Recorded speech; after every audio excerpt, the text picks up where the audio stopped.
Assalomu alaykum qizijonlar, xayrli jumalar. Bizda ertalabki besiting, yadron va drain.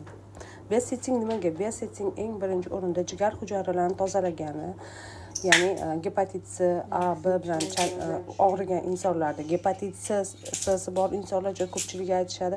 Men o'zim tegmasam ham yaxshi yuradi deb. Yo'q, organizmni tozalab turish kerak. Ayniqsa jigar hujayralariga yordam berish kerak. Bu sizga eng zo'r tabiiy yordamchi bo'ladi. Va yana kimlarga kerak? Bu har ortiqcha vazn bilan kurashayotgan insonlarga. Nima uchun? Chunki har 5 kilo ortiqcha vaznga ega insonlarda jirovoy gepatoz rivojlanadi.